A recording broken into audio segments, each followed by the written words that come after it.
তারেক রহমান নির্বাচন করতে না আসেন, তাহলে যেন জুবাইদা রহমান ওই আসনে অর্থাৎ সিলেট 1 আসনে নির্বাচন করেন, সেই অনুরোধটি তিনি জানিয়ে এসেছেন লন্ডনে তারেক রহমানকে।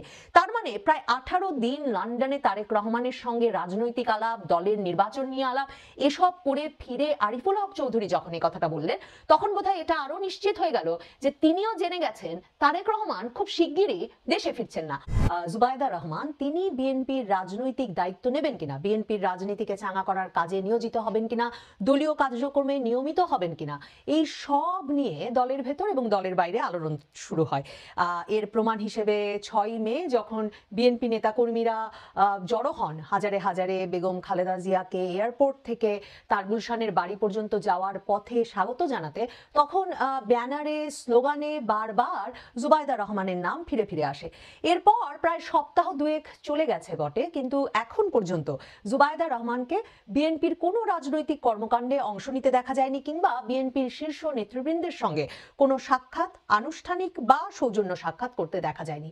তবে জুবাইদা রহমানকে নিয়ে আসলে জিয়া পরিবার সত্যি সত্যি বিএনপি দলটির দায়িত্ব নেবেন কিনা, তারেক রহমান দেশে ফিরে আসবেন কিনা, এখন যেহেতু বিএনপির নেতাকর্মীদের ভেতরে একটা বিরাট অংশ 5ই আগস্টের পর 9 মাস পেরিয়ে যাওয়ার পর বুঝতে পারছেন যে তারেক রহমান খুব শিগগিরই ফিরবেন না, তাহলে জিয়া পরিবার কি দলটির সত্যিকার অর্থে দায়িত্ব নেবে, নাকি জিয়া পরিবারের প্রতিভু হিসেবে তারেক রহমান রিমোট কন্ট্রোল দিয়ে দলটিকে সেই বিদেশ থেকেই পরিচালনা করতে থাকবেন, সেই প্রশ্নটি আরো জোরদার হচ্ছে। আর আশাবাদ যে বিএনপি নেতাকর্মীদের মাঝে যায়নি তার প্রমাণ সিলেট জুড়ে, সিলেট 1 আসন থেকে যাতে জুবাইদা রহমানকে মনোনয়ন দেওয়া হয়, সে কারণে তার ছবি দিয়ে পোস্টার ছাপানো হয়েছে এবং দেয়ালে দেয়ালে সে পোস্টার শোভা পাচ্ছে।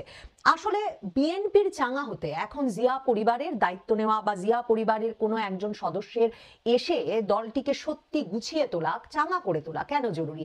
দেখুন, 17 বছরের বেশি সময় ধরে 2008 সাল থেকে বিদেশে আছেন বেগম খালেদা জিয়ার উত্তরাধিকার তারেক রহমান, এবং তিনি এখন পর্যন্ত দেশে ফিরবেন কিনা সে বিষয়ে অনিশ্চয়তা কাটেনি, বরং আমি যেটা বলছিলাম একরকমের নিশ্চিত হয়ে যাওয়ার ইঙ্গিত পাওয়া যাচ্ছে যে তিনি আপাতত ফিরছেন না।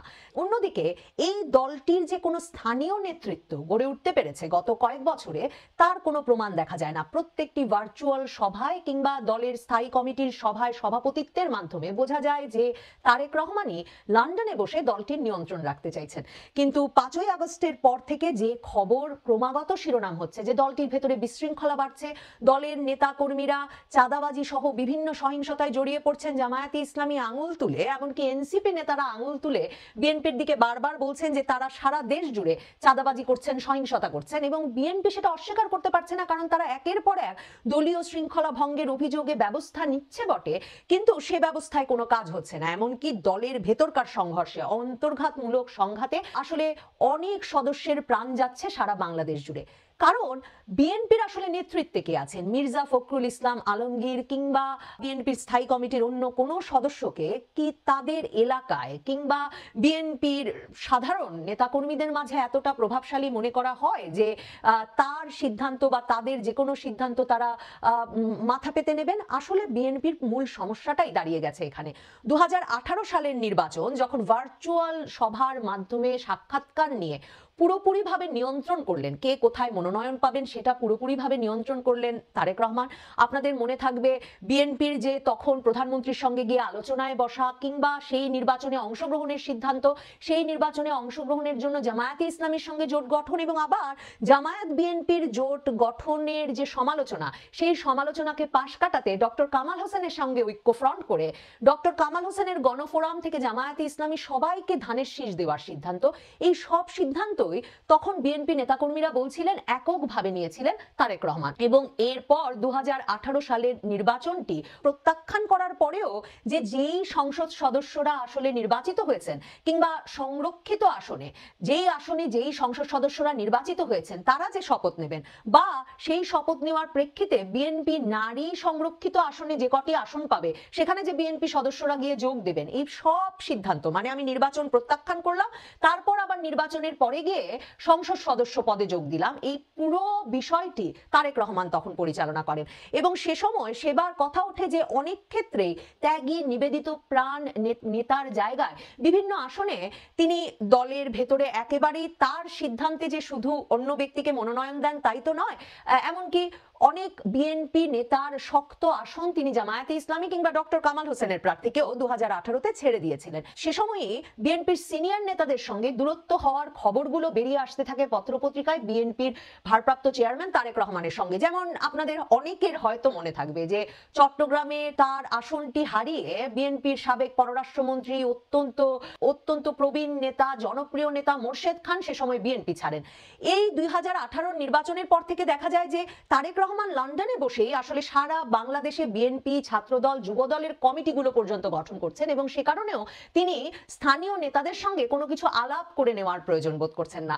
সেই প্রেক্ষিতে তখন মওদুদ আহমেদের সঙ্গে এক ভার্চুয়াল সভায় তার যে সরাসরি এই অসন্তোষ নিয়ে আলাপ হয় সেটাও কিন্তু পত্রিকায় বেরিয়ে এসেছিল। মওদুদ আহমেদ নোয়াখালীর তার নির্বাচনী এলাকায় কমিটি গঠনে তার সঙ্গে আলাপ না করায় বিস্ময় প্রকাশ করলে ভার্চুয়াল সভায় তারেক রহমান সরাসরি বলে দিয়েছিলেন যে বিএনপি মওদুদ আহমেদকে নমিনেশন দিলে তিনি নমিনেশন পাবেন, এমপি হবেন, কিন্তু কে কোন কমিটিতে যাবে সে বিষয়ে যাতে সিনিয়র নেতারা কোনো কথা না বলেন সে সিদ্ধান্ত তিনিই নেবেন। সে সিদ্ধান্ত তিনি নিয়ে যাচ্ছেন বটে, কিন্তু আগস্টের পর থেকে দেখুন এই খবরও কিন্তু বেরোচ্ছে যে অনেকগুলো কমিটি সারা বাংলাদেশ জুড়ে বিএনপি, ছাত্রদল, যুবদলের যে গঠন করা হচ্ছে, পুনর্গঠন করা হচ্ছে, সেগুলো কিন্তু এলাকার নেতাকর্মীরা মেনে নিচ্ছেন না এবং তার ফলে অন্তর্ঘাত বাড়ছে, তার ফলে সহিংসতাও বাড়ছে। এগুলো সামাল দেওয়া আসলে তারেক রহমানের কাছ থেকে পূর্ণাঙ্গ দায়িত্ব না পাওয়া নড়বড়ে নেতৃত্বের বিএনপির পক্ষে কিছুতেই সম্ভব হচ্ছে না। মির্জা ফখরুল ইসলাম আলমগীর, মির্জা আব্বাস সহ এই নেতাদেরকে কখনো বিএনপির তৃণমূল নেতাকর্মীরা বিএনপির প্রকৃত নেতা হিসেবে মেনে নেয়নি, কারণ মির্জা আব্বাসের বিরুদ্ধেও তো এক সময় দলে কিভাবে পরিচালনা হচ্ছে তা নিয়ে বেফাঁস মন্তব্য করায় শৃঙ্খলা ভঙ্গের অভিযোগে ব্যবস্থা নেওয়া হয়েছিল। কাজে এই নেতারা যেমন বিপদে আছেন, নেতাকর্মীরা আছেন হতাশায় এবং কিছুটা বিভ্রান্ত যে দল হচ্ছে শহীদ জিয়ার, কিন্তু দল গড়েছেন শহীদ জিয়া, নেত্রী মোদের খালেদা জিয়া, এই প্রতিজ্ঞায় যারা দল করতে এসেছেন তারা দেখছেন খালেদা জিয়া মাঠে নেই, কথা বলছেন না, অসুস্থ ছিলেন, জেলে ছিলেন, তার ছেলে তখন থেকে ভার্চুয়ালি দায়িত্ব পালন করছেন এবং তারা প্রত্যাশা করছিলেন একটা সময়ে এসে তিনি দলটাকে গুছিয়ে নেবেন এবং দল দায়িত্ব নেবেন যে মাত্র হাসিনা সরকারের পতন হবে। কিন্তু 9 মাসে সেটা ঘটেনি। এখন বিএনপির জন্য তাই একমাত্র প্রত্যাশার জায়গা হয়ে দাঁড়িয়েছে জুবাইদা রহমান। জুবাইদা রহমান দেশে ফেরার পর থেকে বিএনপি কর্মীদের জন্য আশাবাদের জায়গা। তিনি কিন্তু তার মামলাগুলো গোছাচ্ছেন, মানে তিনি 1/11 সরকারের সময় তার এবং তার মায়ের বিরুদ্ধে জ্ঞাত আয় বহির্ভূত সম্পদ অর্জনের অভিযোগে যে মামলা এবং যার ফলে তারা সাজাপ্রাপ্ত ছিলেন সেই সাজা স্থগিত করেছেন, আপিল করার অনুমতি লাভ করেছেন, মানে আদালতে তিনি সেই মামলাগুলো উঠিয়ে নেওয়ার এবং সেই মামলাগুলো থেকে নিজেকে মুক্ত করার ব্যবস্থা করছেন। তার মানে জুবাইদা রহমান কি নির্বাচন করতে চান? নির্বাচন করতে জিয়া পরিবার কি চায় যে জুবাইদা রহমান তাদের প্রতিভূ হয়ে, তাদের প্রতিনিধি হয়ে নির্বাচন করুক? তাহলে সে পথ পরিষ্কার হচ্ছে। কিন্তু জুবাইদা রহমান কোনোভাবেই বিএনপির কোনো সংগঠনের সঙ্গে, কোনো নেতৃত্বের সঙ্গে, কোনো পর্যায়ের নেতৃত্বের সঙ্গে এখন পর্যন্ত কোনো আলোচনায় বসেননি। তিনি খুবই সামাজিক কাজ করছেন, শিরোনাম হচ্ছেন ক্রমাগতভাবে। তিনি আত্মীয় স্বজনের বাসায় যাচ্ছেন, তিনি জুমার নামাজ আদায় করতে মসজিদে যাচ্ছেন, তার বাবার বাড়ি ধানমন্ডির মসজিদে। তার বাবা সিলেটের প্রখ্যাত ব্যক্তি এমএজি ওসমানী পরিবারের সন্তান এই জুবাইদা রহমান। তার বাবা মাহবুব আলী জিয়ার আমলে ছিলেন নৌবাহিনী প্রধান আর এরশাদ আমলে ছিলেন মন্ত্রী। কাজেই সিলেটে জুবাইদা রহমান বিএনপির প্রার্থী হতে পারেন সেটা স্বাভাবিকভাবেই দারুণ চাঞ্চল্য সৃষ্টি করেছে। কিন্তু এ আলাপ উঠলো কোথা থেকে?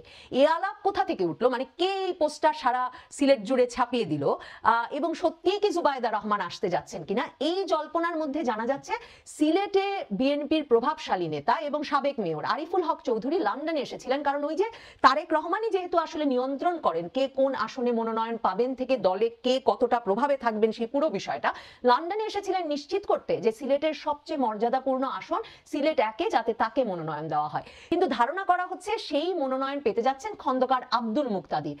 এই আশঙ্কায় আরিফুল হক চৌধুরী তারেক রহমানকে সরাসরি বলে এসেছেন যে তিনি যেন সিলেট 1 আসন থেকে নির্বাচন করেন, কারণ বাংলাদেশে প্রচলিত আছে যেই দল সিলেট 1 আসন থেকে জিতবে সেই দলই সরকার গঠন করবে। এই অবস্থায় এই অনুরোধ যে তিনি করেছেন সেটা কিন্তু তিনি সংবাদ মাধ্যমে কোনো রাগঢাক ছাড়াই বলেছেন।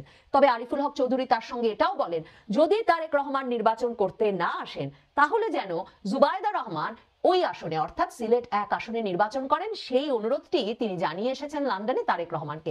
তার মানে প্রায় 18 দিন লন্ডনে তারেক রহমানের সঙ্গে রাজনৈতিক আলাপ, দলের নির্বাচন নিয়ে আলাপ, এসব করে ফিরে আরিফুল হক চৌধুরী যখন এই কথাটা বললেন, তখন বোধহয় এটা আরো নিশ্চিত হয়ে গেল যে তিনিও জেনে গেছেন তারেক রহমান খুব শিগগিরই দেশে ফিরছেন না। আমাদের উপমহাদেশে ভারত, পাকিস্তান, বাংলাদেশের রাজনীতিতে আসলে আমরা বারবার দেখি যে পরিবারগুলো যদি রাজনৈতিক দলগুলোর কেন্দ্রে না থাকে, মানে যেই পরিবারগুলো এই রাজনৈতিক দলগুলোতে সবচেয়ে প্রভাবশালী কিংবা প্রতিষ্ঠাতা হিসেবে কাজ করে, তারা যদি না থাকেন, তাদের উত্তরাধিকার যদি দলগুলোর ভেতরে নিয়ন্ত্রণে না থাকেন কিংবা নেতাকর্মীদের সঙ্গে ঘনিষ্ঠ আলাপের ভেতর না থাকেন, তাহলে আসলে দলগুলোকে গুছিয়ে আনা যায় না। আমরা দেখেছি যে সোনিয়া গান্ধীকে, গান্ধী পরিবারের পুত্রবধূ সোনিয়া গান্ধীকে কংগ্রেস দলটিকে কিভাবে ধরে রাখতে হয়েছে, এবং তারপর নানা রকম সমালোচনা চলছে বটে যে রাহুল গান্ধীর সেই ভারতের রাজনীতি নিয়ন্ত্রণের মতো রাজনৈতিক প্রজ্ঞা আছে কিনা, কিন্তু বছরের পর বছর ধরে আসলে রাহুল গান্ধীকেই কংগ্রেস দলটিকে ধরে রাখতে কাজ করতে হচ্ছে। ভুট্টো পরিবারে ভুট্টোর পর মেয়ে বেনজির ভুট্টোকেও যখন আততায়ীরা হত্যা করলো, তখন মাত্র সদ্য কিশোর বিলাওয়াল, সেই সদ্য কিশোর বিলাওয়ালকে কিন্তু আবার ফিরে এসে তার সেই পিপলস পার্টির, পাকিস্তান পিপলস পার্টির, ভুট্টোর পিপলস পার্টির দায়িত্ব না নেওয়া পর্যন্ত ওই দলটিও গুছিয়ে বসতে পারেনি। কিংবা নওয়াজ শরীফের দল, সেই দলটিও এখন কিন্তু মোটামুটি ভাবে তার পরিবার দিয়ে চলছে। শ্রীলঙ্কা থেকে শুরু করে আসলে বলা যায় দক্ষিণ এশিয়ার এই উদাহরণটি বারবারই দেওয়া যায়। আসলে পৃথিবীর নানা দেশে এই উদাহরণ দেওয়া যায়। এখন যখন বলছি তখন মনে হচ্ছে দক্ষিণ পূর্ব এশিয়ায় উদাহরণ দিতে পারবো, মার্কিন যুক্তরাষ্ট্রের উদাহরণ দিতে পারবো। এই অবস্থায় আসলে কি বাংলাদেশে জিয়ার দল বিএনপিতে তারেক রহমান দেশে ফিরে এসে দলটিকে গুছিয়ে না নিলে, কিংবা তিনি যদি আসতে না পারেন, তার আসার ক্ষেত্রে যদি কোনো রকম বাধা এখনো থেকে থাকে, তাহলে কি জিয়া পরিবারের কোনো সদস্য এই দলের পূর্ণাঙ্গ দায়িত্ব না নিলে দলটিকে চাঙ্গা করা সম্ভব? এই দলের পক্ষে কি নির্বাচন আদায় করা কিংবা কার্যকরভাবে একটা চাঙ্গা দল নিয়ে, একটা সংগঠিত দল নিয়ে কোনো নির্বাচনে কিংবা নির্বাচন আদায়ের আন্দোলনে যাওয়া সম্ভব? এই প্রশ্নগুলো কিন্তু বারবার উঠছে। এই প্রশ্নগুলো আসলে বারবার ঘুরে ফিরে আসে। রিমোট কন্ট্রোলে পরিবারগুলো দল চালাতে পারে না। ঠিক যেমন ভাবে এই দলগুলোতে পরিবারের সদস্যদের নেতৃত্বে থাকার ক্ষেত্রে দলগুলোর নেতাকর্মীদের আকাঙ্ক্ষা থাকে, দাবি থাকে, ঠিক তেমনি দলগুলো চায় সকল ঝুঁকিতে, সকল মানে অপমানে, আন্দোলনে, এমনকি প্রাণ যাওয়ার শঙ্কায় তাদের পাশাপাশি সেই পরিবারের, মানে দলের প্রধান পরিবারের উত্তরাধিকারও যাতে সংযুক্ত হন। কাজেই সেদিক থেকে তারেক রহমান যদি আসতে নাও পারেন বিএনপিতে, আমার মনে হয় স্বাভাবিকভাবেই বিএনপির ভেতরে জুবাইদা রহমানের প্রতি প্রত্যাশা বাড়ছে।